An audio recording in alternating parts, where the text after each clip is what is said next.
Today we're going to be tying a synthetic material intruder. Not quite an intruder exactly, obviously, but there's a station in the back, station in the front, some barbell eyes, and the material we're going to use, the synthetic material, is Gliss-N-Glint by Deer Creek.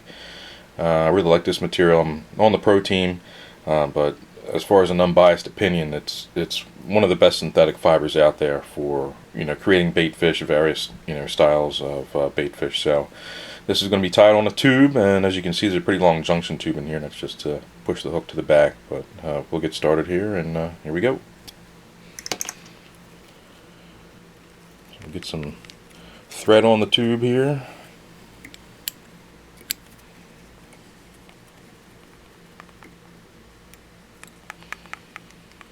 Go all the way to the back, and then we'll come back up to the front here. We'll leave some excess space in the front since we're going to need some room to burn the tube a little bit and create a lip so it holds the thread very nicely. We're going to put a barbell eye on the front here. And it's up to you the size or the type. There's plenty of barbell eyes out there that you can use. Or you can tie it without a barbell eye. That actually will work good too. So I'll put this right on the bottom of the tube. Do some figure 8 wraps and some circular wraps around the eye there to tighten up that a bit. Do a few more. Now I'm just going to put a little glue here, gel type glue on it.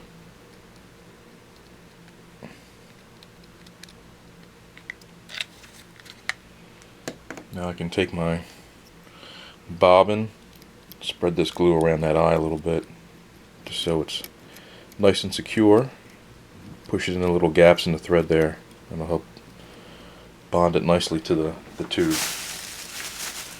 So the first material we're going to put on here is going to be some ice dubbing. We're going to make a little ball of it after we dub it onto the thread. And this will help push out the fibers a little bit, give it a little support, and help with the profile and taper of the fly.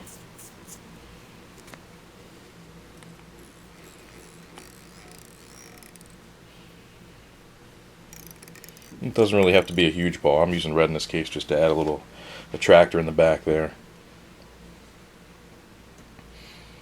So now we're going to get some Gliss-N-Glint here. This is going to be an olive shade.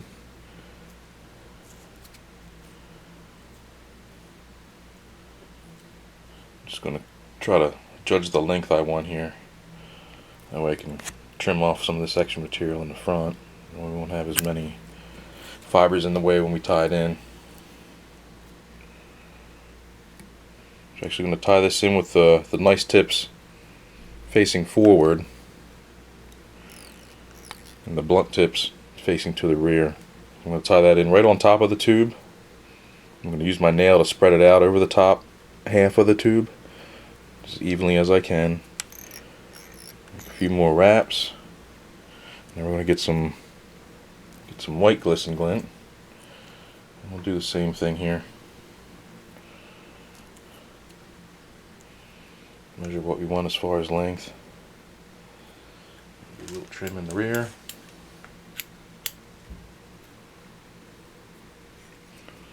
And we'll tie it in on the bottom and do the same thing that we did with the olive. A few turns. Spread out the fibers with your nail. Tighten it up a little bit, wrap back. Now we can take the olive on top, fold it back over. We'll do the same thing with the white on the bottom. Do maybe one wrap, maybe 2 wraps just to gather the fibers. And then we can use our nail again to spread these out over top.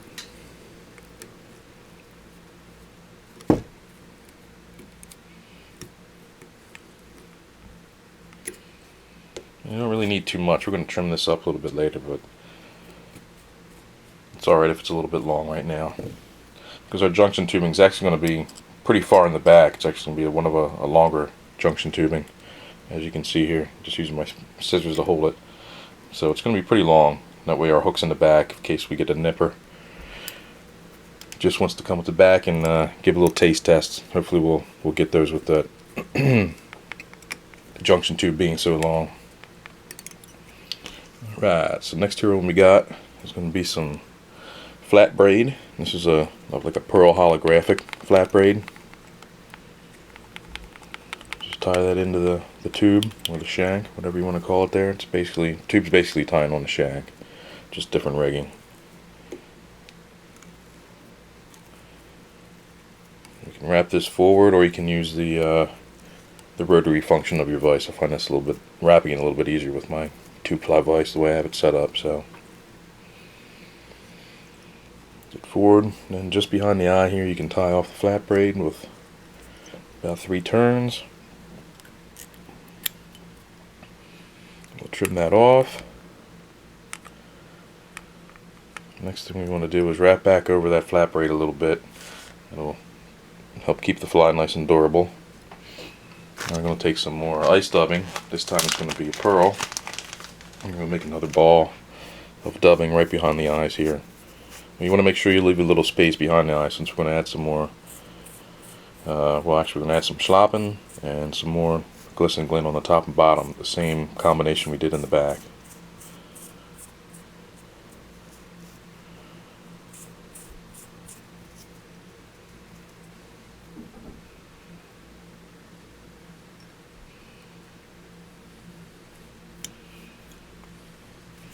Alright, now we're going to get a piece of slopping. It doesn't have to be grizzly slopping as I'm using here. It can just be plain old olive or whatever color combo you want. Maybe instead of having the red in the back, maybe do pearl and then red slopping act as gills.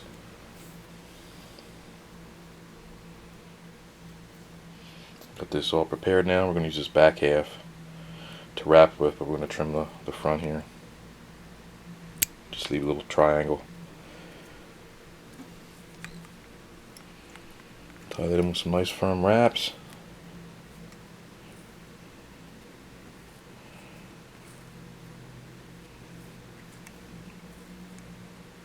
I'm going to wrap this slopping around the shank, and as we do so we're going to fold back the fibers as we wrap it, so each individual fiber's sloping towards the back or pushing towards the back, and that will help with the profile and the flow of the fly when it's in the water.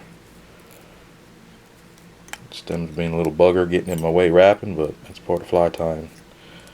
A couple wraps, trim it off.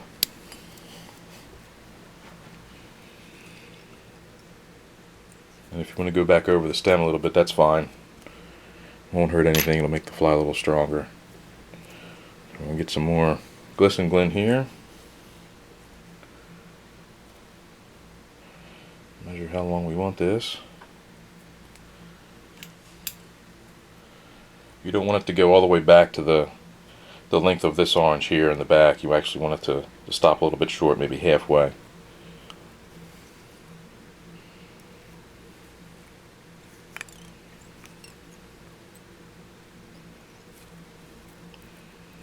Make a couple turns, use your thumb to spread the fibers out a little bit.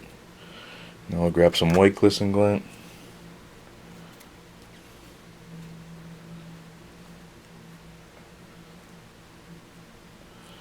Measure that to about where I want it.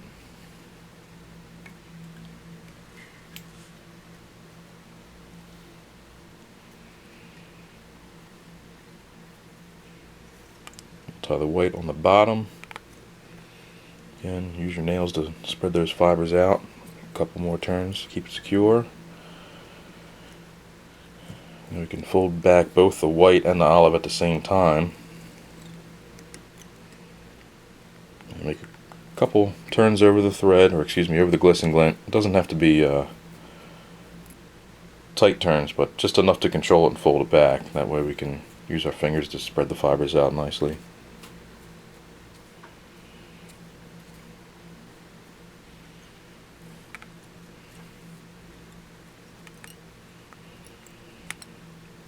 Tie that down real nice.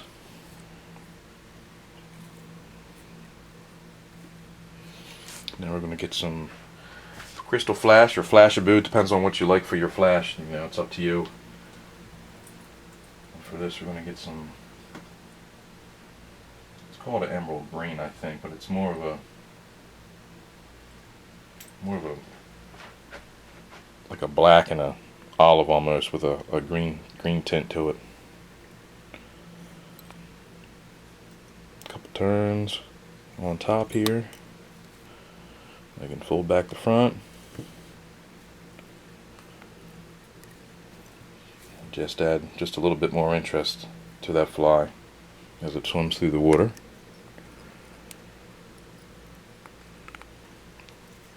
And to finish up the fly here, we're going to get some chartreuse or lime ice dubbing. Spin this on the thread.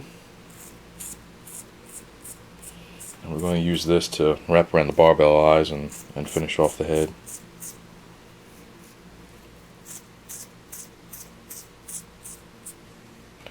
So I'm going to do figure 8 wraps, and as I go I like to spin the fly around just to make sure I'm covering everything the way I want it to be covered. And if you need to add more ice dubbing, feel free.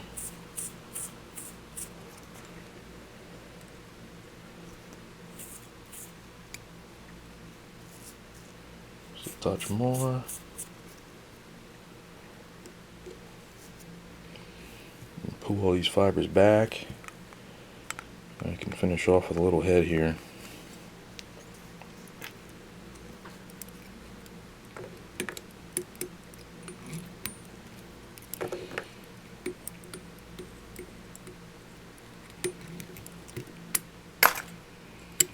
And do my usual two wraps, or two whip finishes, and just have a habit of doing that.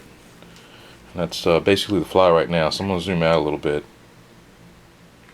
You can see my light box there in the background, some of the edges, but I'm going to take this fly out of the vise.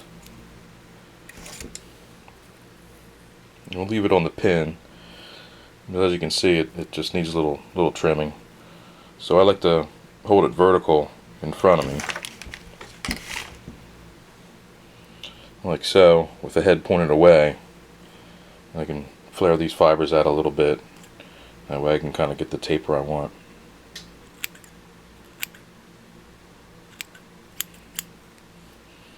Same thing with the back here. Just trim that down just a little bit. It's alright if you get some of the crystal flash.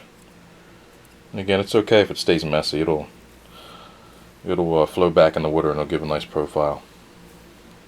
So that's basically it right there. That's the fly. I need some head cement on the front. I'll take that tube out. And just so you can see what the junction tubing looks like, clear all this out of the way. And just put the junction tubing in my mouth there just to wet it a little bit so it'll slide on that tube. And I push it on there really, really hard.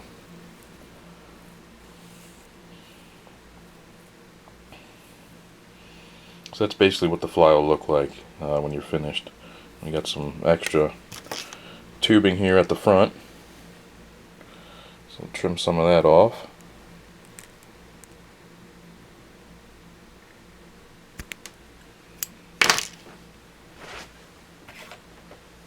Now I'll grab a lighter. And I hold the fly vertically with the head up, and I hold the lighter sideways, so that way I can just use the blue flame to melt the tubing. And that's a good tip to melt any type of tubing. You can get a nice round, almost like a flange, I guess you could say, on the front. But that'll help secure the fly, keep it durable. And I can put some head cement on there and make this fly ready to go fishing, catch some steelhead. So there you have it. Synthetic style intruder, a little bit different, more of a bait fish profile, but it'll get the job done for you. Good luck, good fishing.